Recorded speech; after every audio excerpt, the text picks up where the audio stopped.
Tak, tak apa itu, kekalkan aja background tuh. Biar merasa di sana. Assalamualaikum warahmatullahi wabarakatuh. Waalaikumsalam warahmatullahi. Alhamdulillahi rabbil alamin. Wa bihi nasta'in ala umuri dunya waddin. Wassalatu wassalamu ala asyrafil anbiya wal mursalin. Nabiyina Rasulina Muhammad wa ala alihi wa ashabihi wa atba'ihi ila yaumiddin.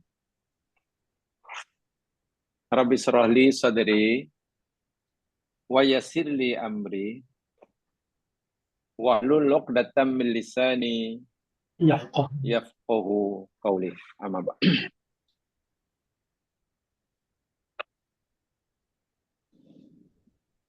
Muslimin muslimat yang dirahmati sekalian,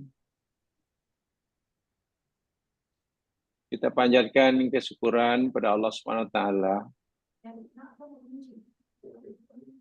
walaupun mungkin kita tidak berjaya merealisasikan rancangan awal, ya.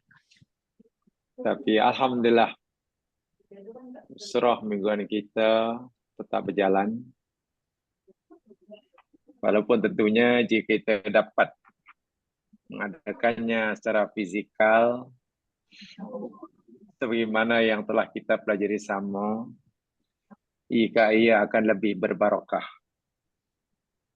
Banyak pahala yang kita akan dapatkan. Kalau jamaah masih ingat, dahulu kita pelajari tentang ta'addudun niat. Ta'addudun niat. Yang maksudnya yakni berbilang niat untuk satu amalan. Amalan yang kita lakukan satu saja. Tapi kita boleh niatkan dengan pelbagai niat, dan setiap niat itu diberikan ganjaran. Contoh umpamanya, malam ini kita mengadakan usrah. Jadi bila kita pergi niat belajar, itu sudah pahala sendiri. Kedua, katalah kita pergi itu, kebetulan malam ini katalah, ya, dengan kesediaan yang berbahagia Datuk Isyam, kita pergi ke rumahnya dengan niat apa? Ziarah, katalah. Dah ada pahala sendiri. Dah pahala sendiri. Ketiga, mungkin kita niatkan lagi untuk mengeratkan silaturahim. Mengeratkan silaturahim. Ada pahala sendiri. Jadi, ringkas kata, jika usrah ini kita lakukan secara fisikal, sebenarnya terlalu banyak barokahnya. Sebab kalau hanya melalui Zoom umpamanya, ya, dalam bahasa mudah, kita hanya dapat satu pahala, yakni pahala belajar. Pahala ziarah tak ada, pahala silaturahim tak ada, berjumpa tak ada. Pernah kan ini kita pelajari dahulu tentang ta'addudun niat. Bagaimana seorang sahabat pergi mengunjungi sahabatnya, niatnya semata-mata karena hendak menziarinya. Tidak ada niat lain. Niatnya satu saja. Kemudian Allah Subhanahu wa taala utuskan malaikat. Baik malaikat, pergi hadang hambaku yang nak pergi menziarahi sahabatnya itu. Malaikat pun pergi menjelma menjadi manusia. Sehingga orang tadi tak kenal siapa orang ini. Kata malaikat yang menahan, kamu nak pergi mana? Oh, sana pergi saudaraku si fulan. Tak salah apa? Ya, karena saya sangat merinduinya. Sebagai sahabat, saya ingin berjumpa dengannya. Tidak ada niat lain? Tidak. Tidak ada keperluan lain? Tidak. Semata-mata itu. karena sayangnya saya padanya, saya karena rindu padanya. Apa kata malaikat? Wahai hamba Allah, aku ini utusan Allah. Baru malaikat memperkenalkan dirinya. Aku malaikat Allah. Disuruh oleh Allah untuk memberitahu kamu kabar gembira. Kerana kamu mengunjungi, mencari kawan kamu kerana kecintaanmu kepadanya, rindumu kepadanya. Ketahuilah, Allahu yuhibbuka. Allah pun mencintai kamu. Tengok. Dah ada pahala sendiri. Sebab itu terus terang, ya mas sekalian, terus teranglah. Saya sebenarnya jealous melihat jamaah-jamaah sekalian, Tuan Haji Hayan, Tuan Adnan, Tuan Haji Raihan, Tuan Haji Abdullah boleh datang tu. Jamaah mendapatkan pahala berganda daripada saya. Tuan-tuan ini boleh niatkan banyak niat. Kalau saya, niat saya hanya satu saja. Belajar sama, dapat pahala. Belajar niat pahala ziarah tak ada, pahala ini tidak ada, pada Masya Allah. Itu luar biasa itu. Luar biasa. Itu belum lagi minta maaf. Itu belum lagi minta maaf. Tuan rumah lagi banyak pahalanya. Lagi pahalanya. Walau bagaimanapun, ya, bersyukurlah kita masih berjumpa. Walaupun saya yakin, seyakin-yakinnya, jika sekiranya Allah beri pahala pada kita semuanya, pahala yang Allah berikan pada saya pasti kurang berbanding pahala-pahala yang Allah berikan pada tuan-tuan ini. Tuan Haji Naya, Haji Adnan, Haji Raihan, Datuk Abdullah, itu lebih banyak. Datuk Azmi, Datuk kita yang di rumah satu. Dan ini pasti kita akan kesalkan suatu saat. Ini yang mustahak.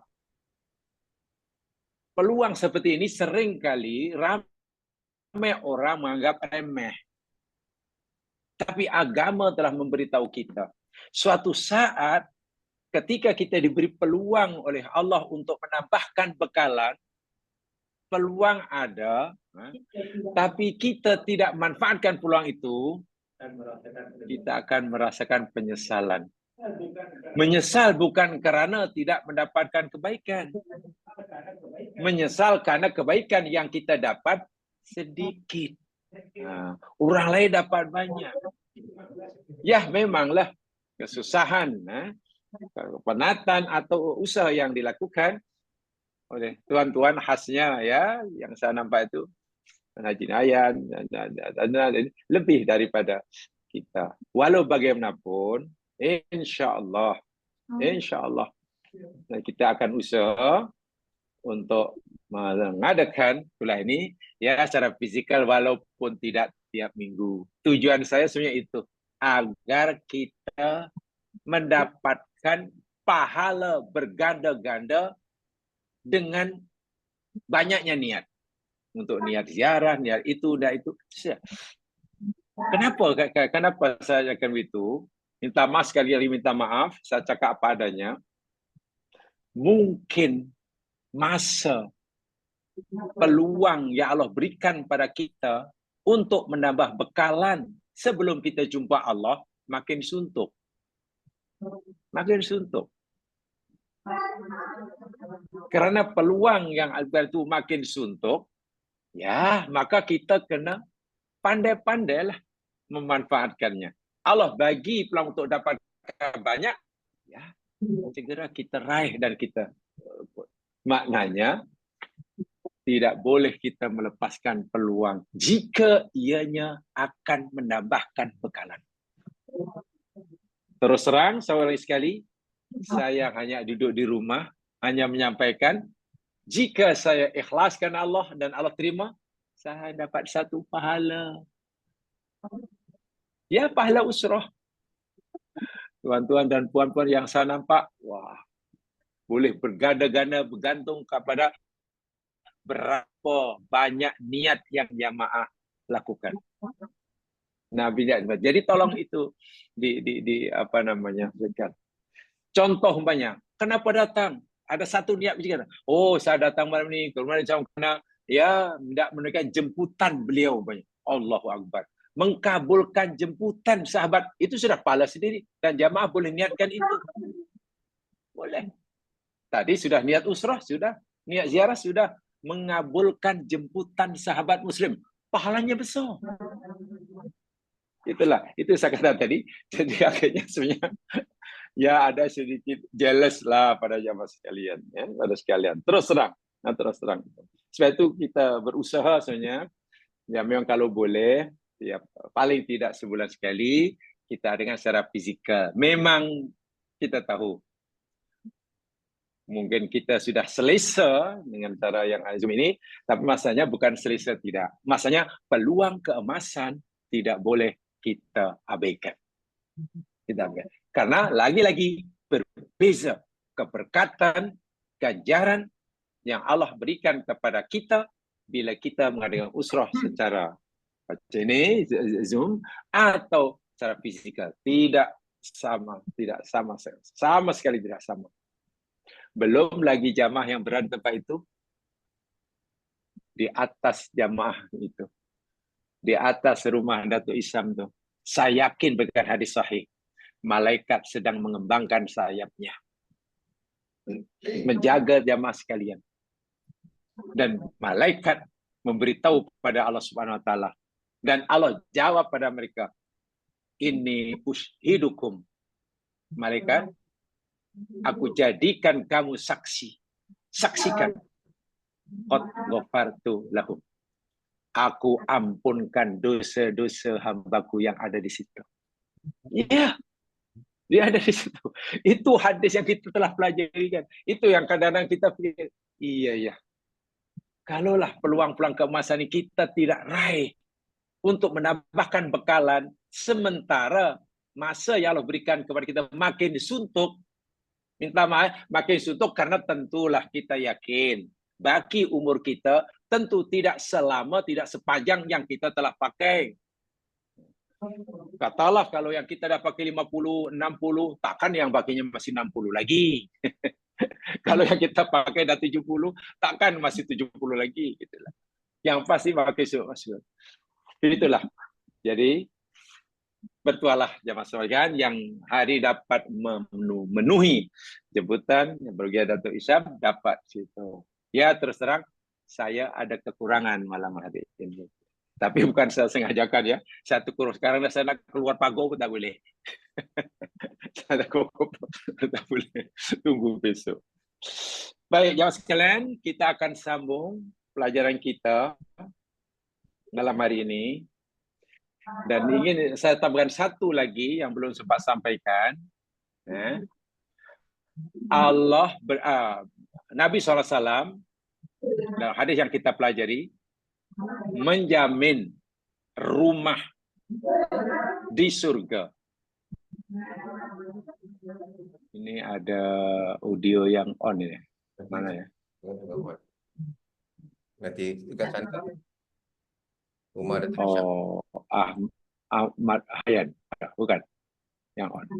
Yang ada suara bising, bukan? Datuk Syam. Yang bukan. Dari sama. Ya. Pasal kat telinga kuat sangat. Oh iya, ada kak? Datuk Ada Ashid. yang on audio.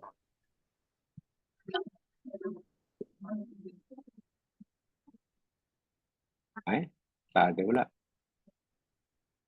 Sudah, ada. Okey. Jadi, kita kembali pada tajuk asal. Tajuk yang kita pelajari tempoh hari jamaah sekalian. Berdasarkan hadis Nabi SAW. Ya, masih ingat. Jadi, hadis yang diberikan oleh Abu Daud daripada Abi Umamah, Nabi memberikan jaminan. Nabi akan berikan jaminan dengan adanya sebuah rumah di surga. Siapa orang-orang yang dijamin oleh Nabi dapat rumah di surga, sama di tepi surga ke, di tengah surga ke, ataupun mungkin di tempat yang paling tinggi di surga ke, kan itu yang kita pelajari. Dan apa yang telah kita pelajari yakni apakah rupa rumah-rumah yang Nabi janjikan itu, yang Nabi berikan sebagai jaminan itu. Ada 4 jenis tempat tinggal di surga berdasarkan Al-Quran dan hadis Nabi. Keempat jenis ini berbeza karena perbezaan orang yang layak menghuninya. Ya. Yang pertama, apa yang kita dah pelajari, namanya Al-Ghuraf, Al-Ghurfah, ya, Al-Ghuraf atau Al-Ghurfah. Dengan dalil-dalilnya telah kita pelajari sama. Yang kedua, namanya Al-Qusur, yakni jamak daripada Qasrun. Qasrun, salah seorang yang yang berhak dan layak, yaitu Umar bin Khattab, Nabi sebut. Allahu Akbar. Yang ketiga, yakni Baitun. Nama tempat itu Baitun. Quran ada, hadis pun ada. Siapa yang layak? Nabi sebut contohnya Khadijah Al-Kubra, istri Rasulullah, salah satunya. Tapi apakah yang akan menerima dapat qasrun itu hanya orang-orang yang Nabi sebut? Tidak. Siapa saja yang mempunyai sifat amalan seperti mana yang dilakukan oleh Umar, ya dia akan dapat qasrun. Siapa saja yang punya amalan perjalanan hidup macam Khadijah radhiyallahu anha, ya dapat baitun lah, begitu. Nah, yang terakhir, jadi yang keempat, tempat tinggal di surga itu nama dia yakni khiyam. Khiyam. Alif lam kha ya alif mim. Alif lam kha ya alif mim. Khiyam. K H I Y A M. Khiyam. Khiyam itu jamak daripada khaymah. Orang Melayu kata kemah. Orang Melayu kata kemah. Berupa khemah saja. Macam sekarang di Mina, di Arafah banyak. Itu khiyam dipanggil. Di Mina, di Arafah, sekarang musim haji. Itu namanya khiyam. Di surga pun ada khiyam juga. Tempat tinggal seperti itu. Baik. Bahwasanya di surga ada tempat tinggal namanya khiyam. Saya tunjukkan dulu ayatnya. Jamaah boleh lihat surah Ar-Rahman. Surah Ar-Rahman. Ayat 72.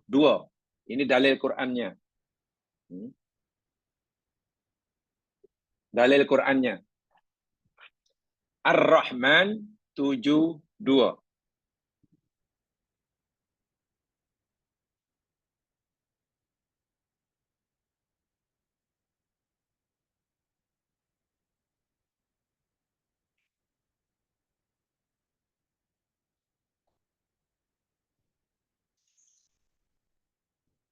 Allah menceritakan ganjaran yang Allah sediakan di surga bagi siapa? Bagi ashabul yamin. Ingat ya mas sekalian, ahli surga ini secara umumnya dibagi menjadi 2 kumpulan saja, secara umum. Penghuni surga secara umumnya dibagi dalam 2 kategori. Pertama, yakni al-muqarrabun, golongan muqarrabun, itu surganya lebih tinggi, bahkan paling tinggi, di bawah para nabi. Yang kedua, ahli surga ini golongan ashabul yamin. Itu ada dalam surah Al-Waqi'ah. Sebab di akhirat nanti hanya ada 3 golongan manusia saja. Allah bagi manusia di akhirat hanya menjadi 3 saja.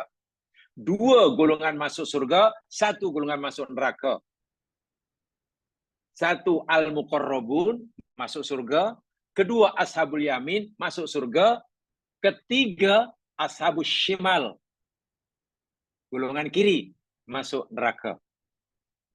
Nah, di surga ada muqarrabun, ada ashabul yamin.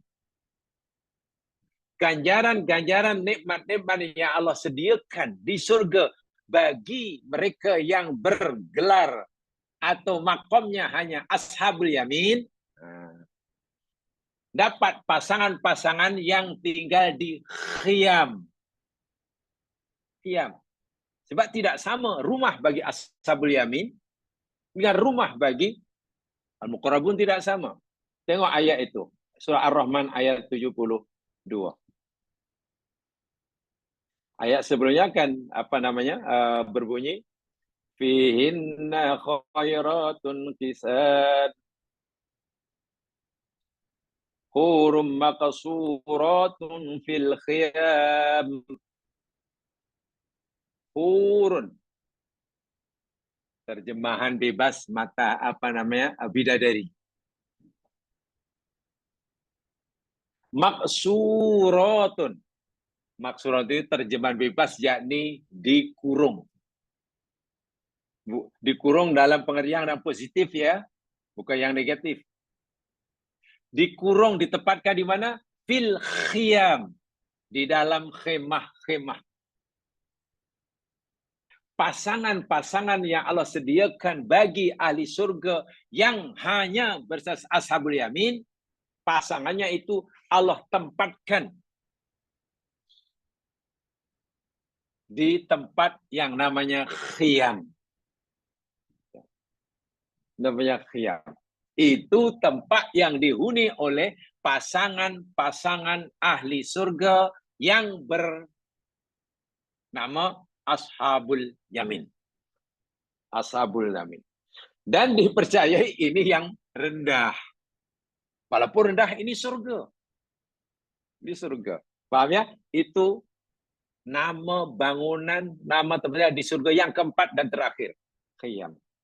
Di dalam hadis Nabi SAW, hadis riwayat Imam Al-Bukhari dan Imam Muslim, kalau dalam Sahih Bukhari, nomor hadisnya 4598. Dalam Sahih Muslim, nomor hadisnya 2838.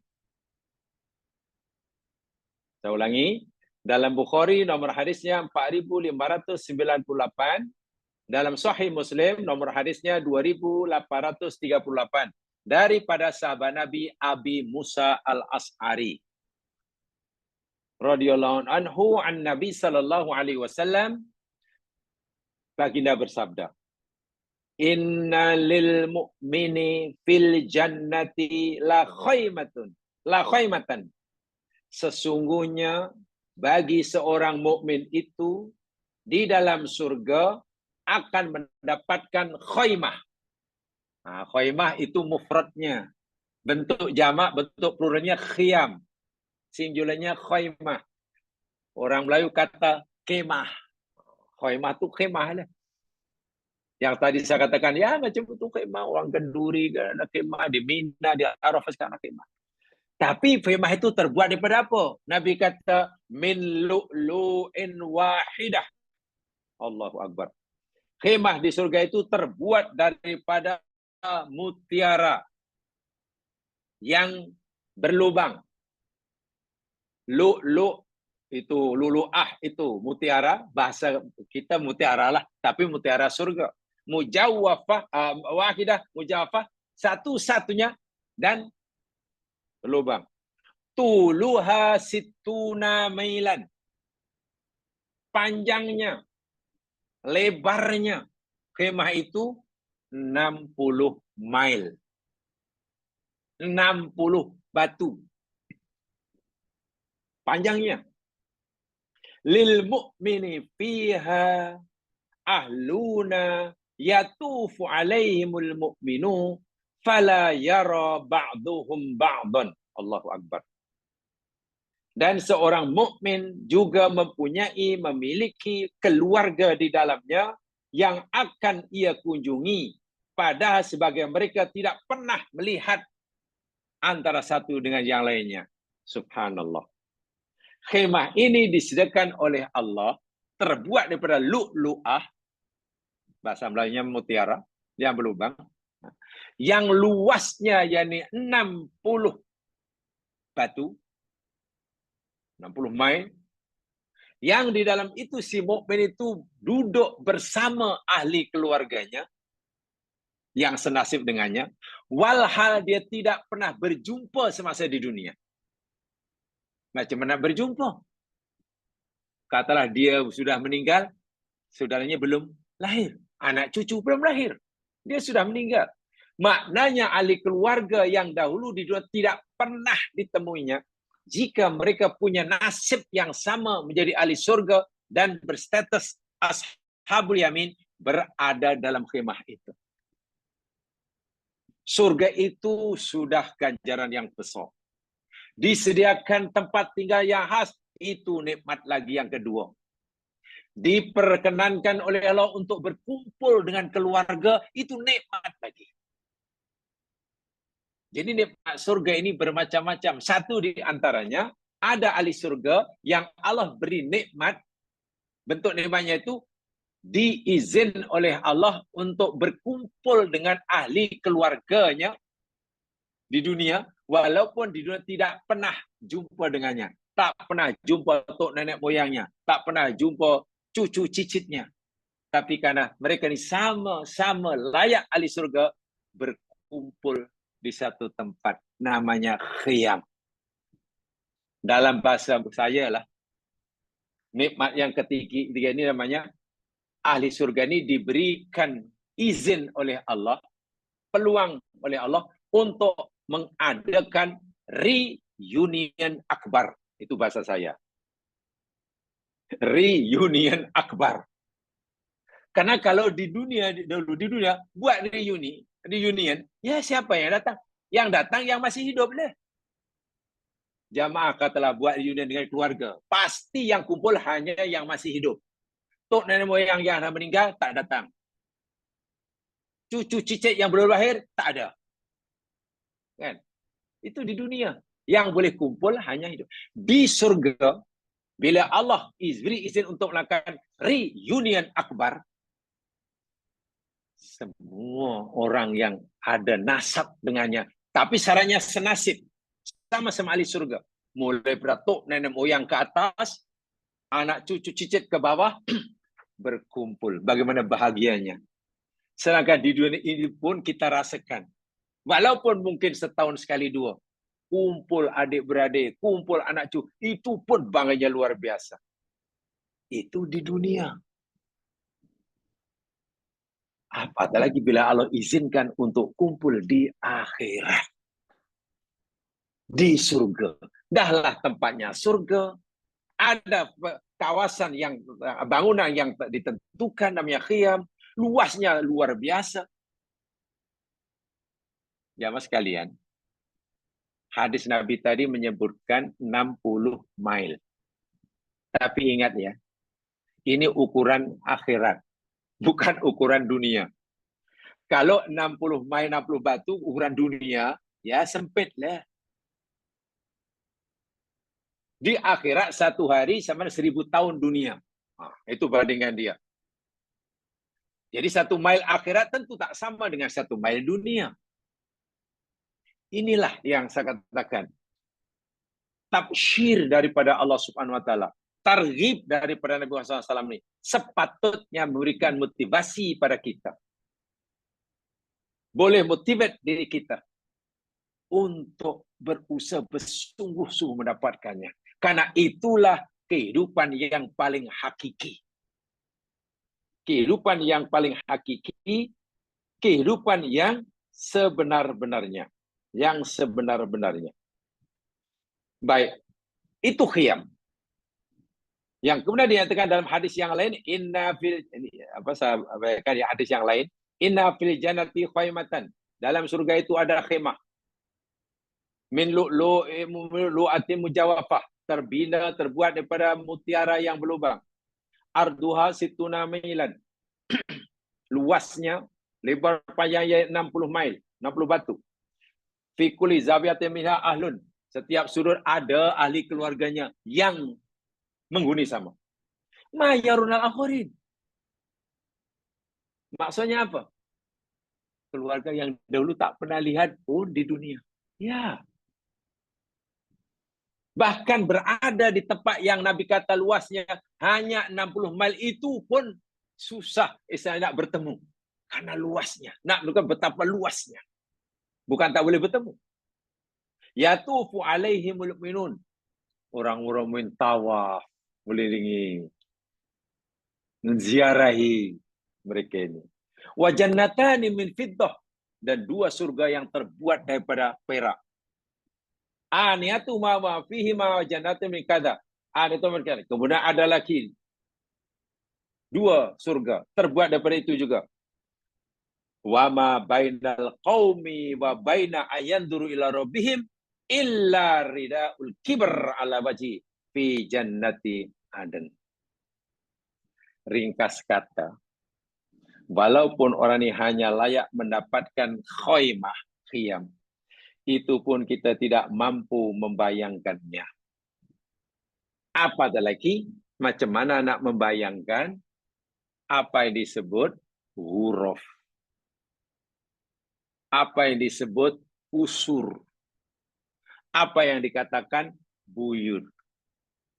Untuk memahami semua itu bukan untuk dibayangkan. Karena apa yang kita bayangkan, 4 tempat tinggal itu tidak sebagaimana yang kita bayangkan. Bak kata Nabi, mala ainun ra'at, mata tak pernah melihat, wala udhunun sami'at, telinga manusia tak pernah dengar, wala khatara ala qalbi bashar, dan tak pernah terlintah dalam hati manusia. Maknanya, kalau kita membayangkan surga seperti itu, rumah surga seperti itu, maka rumah surga tidak seperti itu. Artinya, apa yang kita bayangkan surga seperti itu, surga tidak seperti itu. Jadi jangankan memikirkannya, membayangkan, menghayalkannya pun tidak mampu. Itu yang wajib kita yakini. Maklum, ia berada di alam akhirat. Kata saintis Muslim, sekarang kita hidup di alam yang berdimensi 3. Dimensi 3. Alam akhirat khasnya surga itu alam yang berdimensi 11. Macam mana kita nak memahami? Kita hidup sekarang di alam yang berdimensi 3. Surga itu berada di alam yang berdimensi 11. Jin itu hidup di alam yang berdimensi 4. Kita dengan jin pun tak boleh nampak. Nak bayangkan jin seperti apa pun tak boleh. Jauhkah alam jin daripada kita? Ya, tak boleh lagi sebut jauh atau dekat, dah tak. Karena sudah berlainan dimensi. Sehingga jin itu sudah berada di luar, istilahnya, dimensi ruang dan waktu kita. Ruangnya tak sama, waktunya tak sama, ya. Gerakannya tak sama, itu baru alam jin. Hanya berbeza 1 dimensi. Kita sudah tidak mampu membayangkan. Kita daripada KL nak pergi JB, ya memakan masa lah. Kita mungkin 4 jam ke apa. 4 jam. Jin. Katalah ada jin di Malaysia minta tolong. Jin yang cucu di Malaysia minta tolong dengan atuknya. Jin ini tinggal di US. Atuknya tinggal di US. Cucunya tinggal di US juga. Cucunya tinggal di Ulu Selangor, US. Atuknya tinggal di United States. Jika cucu minta tolong pada atuk tu, tolong tu, datang ke jatuh dan itu. Jin yang ada di US, nak pergi ke US Ulu Selangor, tidak perlu makan masa berjam-jam. Tidak perlu cari tiket. Sekelip mata istilahnya. Dan itu dinyata sendiri oleh jin dalam surah An-Naml. Namanya Ifrit. Sanggup memindahkan singgasana Bulqis daripada negeri Sabak di Yaman, pindah ke Palestina di hadapan Nabi Sulaiman sebelum Nabi Sulaiman bangkit daripada tempat duduknya. Jauh. Itu jin. Jadi kita tak mampu nak membayangkan macam mana perjalanan jin. Karena berbeza dimensi. Itu baru dimensi 4. Macam mana malaikat yang ada dimensi 6, 7, 9. Bagaimana di akhirat? Sebab itu tepat Nabi bersabda. Kalau kamu ingin tahu surga, surga itu tempat yang mata tak pernah lihat. Surga itu telinga tak pernah dengar. Dan hati manusia tak mampu membayangkannya. Baik. Alhamdulillah, 4 jenis bangunan di surga yang Allah janjikan, yang Nabi jamin untuk mereka telah kita pelajari. Lalu siapa orang-orang yang layak mendapatkan jaminan Nabi ini? Sama ada di tepi surga ke, dalam surga ke, tengah surga ke, seperti mana hadis yang kita pelajari itulah. Yang Nabi menyatakan dalam hadis yang kita jadi bicarakan, jaminan Nabi, ana zaimun baitin, aku akan memberi jaminan pada sebuah rumah fi rabbatil jannah, di tepi surga, bagi siapa yang meninggalkan perbuatan suka berdebat yang tujuan untuk menjatuhkan, mempermalukan lawan debatnya. Aku akan memberi jaminan sebuah rumah di tengah surga bagi mereka siapa yang mampu meninggalkan cakap bohong. Dan aku akan memberi jaminan adanya surga di tempat yang paling tinggi sekali bagi siapa yang baik budi pekertinya. Baik, sekarang kita kembali ke hadis ini. Orang-orang yang layak mendapatkan tempat-tempat tinggal yang dijamin oleh Nabi, walaupun mungkin hanya di tepi surga. Yang pertama, orang yang meninggalkan mura'ah. Ini kan yang kita pelajari tempoh hari. Yang meninggalkan mira' atau mura'. Tengok dalam nota. Mira' itu saya ulangi, hari ini saya tambahkan ini. Ta'nun min kalamil ghair li'idhari khalalin fihi min ghairi ayartabito bihi gharadun siwa tahkiril ghair. Mira' adalah serangan terhadap perkataan orang lain untuk menunjukkan kekurangannya tanpa ada tujuan selain untuk meremeh dan merendahkan orang lain tersebut.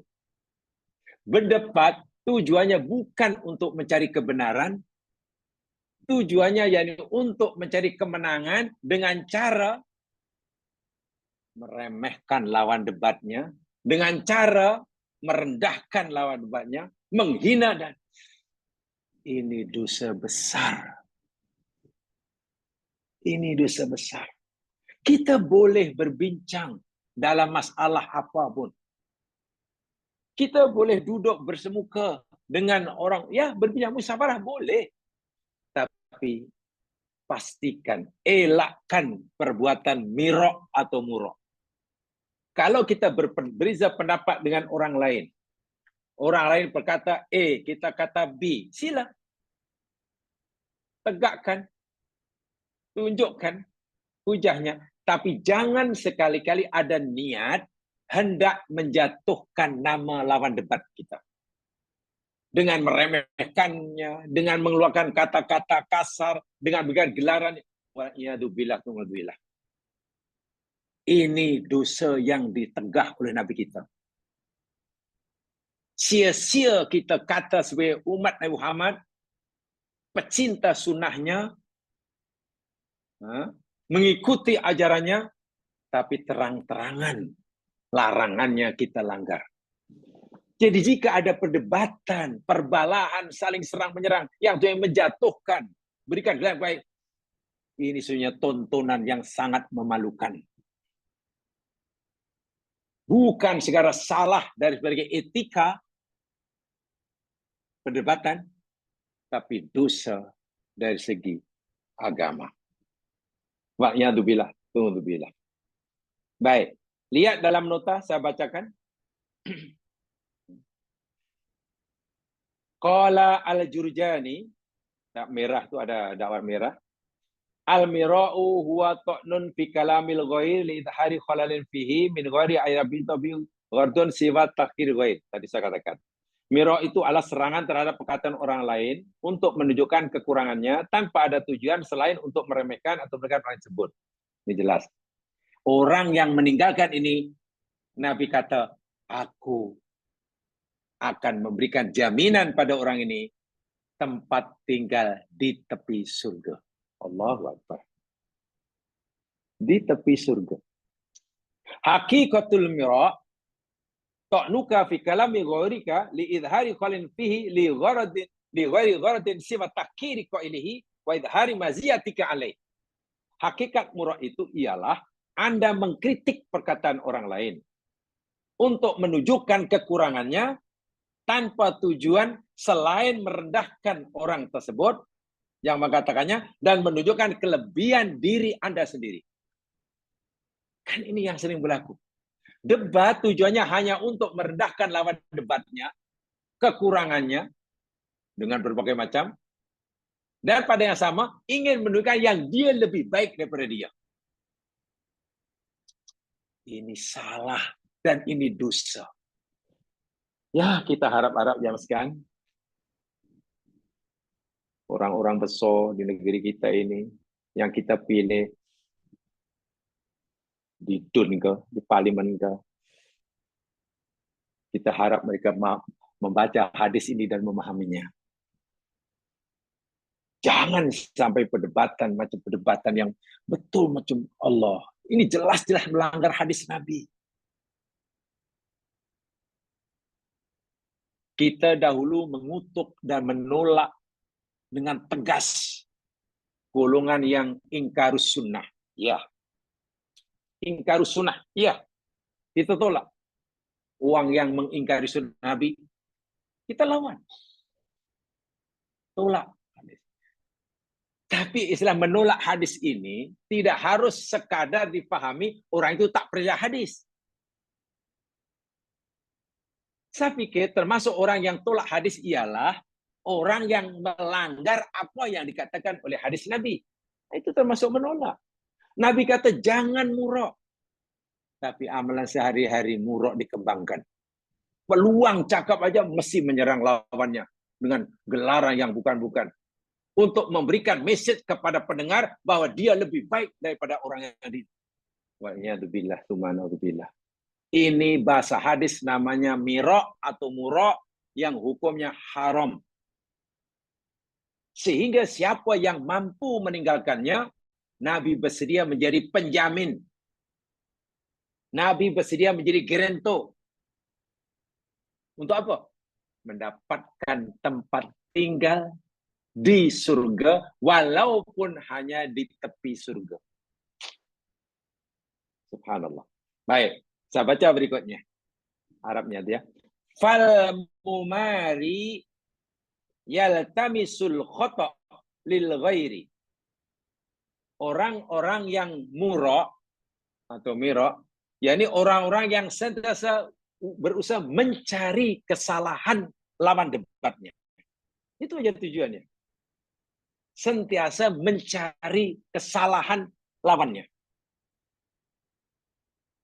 Minta maaf ya sekalian ya. Contoh yang mudah, analogi dia. Jualan. Jual apalah, nasi lemak. B pun jual nasi lemak. Oke lah. Masing-masing nak cari pelanggan. Ya. Masing-masing orang mau membeli nasi lemaknya. Sila.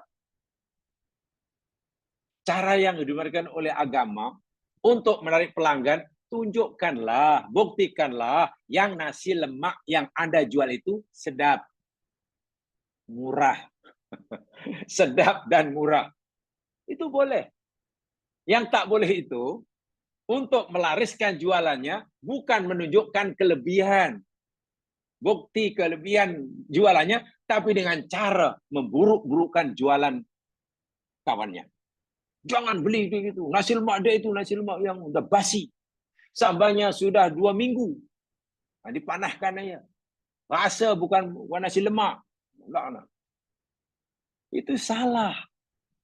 Kalau kita mau orang menyukai jualan kita, tunjukkan kelebihan yang kita jual. Bukan dengan cara memburuk-burukkan jualan orang. Kalau kita memburuk-burukkan jualan orang, itu namanya murah. Debat demikian juga. Saya ada pendapat. Mungkin Yamaha ada pendapat. Berbeza pula. Ya okey, sila. Mari kita berbincang. Kita berdebat. Dengan tunjukkan apa bukti, apa alasan, apa hujah yang menyokong pendapat saya bahwa pada saya itu lebih baik. Dan juga jamaah berjawab itu. Dan masing-masing bersedia mengakui kebaikan pendapat orang lain jika ternyata itu betul. Itu namanya mujadalah yang ikut Al-Quran. Ada ayatnya. Tapi kalau mujadalah bukan dengan cara itu, dari awal sudah menyerang lawannya, dia itu, dia itu, dia itu. Digelar yang tujuannya memberi message kepada pendengar bahwa dia lebih baik daripada orang itu. Hati-hati. Inilah murah. Yang dilarang oleh agama, hukumnya haram. Tengok ini. Yaltamisul khata' lil ghair. Dia lebih sibuk mencari kekurangan, kelemahan, keburukan lawannya. Sawa'un min haitsul lafzi, sama dengan ucapan, pemilihan perkataan yang digunakan dalam perdebatan, ambil makna ataupun maksud yang terkandung. Maksud yang terkandung. Ini bahaya, diberilah ke lawan gelaran dengan pelik-pelik lah. Dengan bahasa-bahasa kiasan lah, disamakan dengan apalah yang Allahu Akbar. Jangan. Sebab itu kita berharap sangat ya Mas Ken. Ya, orang-orang yang mungkin sering terlibat dalam perdebatan ini, baca hadis ini. Ya. Supaya kita sebagai orang awam bangga. Oh, saya banggalah rupanya punya ketua, paham hadis dan amalkan. Seronok. Kan nanti Allah akan bimbing. Tapi kalau masing-masing ingin menjatuhkan dalam perdebatan, ya apa yang didapat? Yang jatuh, yang kalah, belum tentu ia salah. Dan yang menang, belum tentu ia betul. Jadi kan bahaya. Apalagi kita sudah berikrar di hadapan Allah, Inni wajjahtu wajhiya lillati fatara samawati wal ardh hanifan muslima. Hanif dan muslim. Salah satu daripada makna hanif ialah orang yang jiwanya punya semangat mencari kebenaran. Bukan semangat mencari kemenangan. Itu hanif. Nabi Ibrahim adalah nabi yang dalam hujah. Dengan ayahnya berhujah, dengan rajanya berhujah, dengan kaumnya berhujah. Semangat yang dibangun oleh Ibrahim dalam jiwanya, dalam perdebatan, semangat mencari kebenaran. Bukan mencari kemenangan. Itu namanya hanif. Dan itu ajaran daripada zaman Nabi Ibrahim lagi. Tapi kalau semangat dalam perdebatan itu untuk mencari kemenangan, walhal yang menang belum tentu benar, dan yang kalah belum tentu salah, itu namanya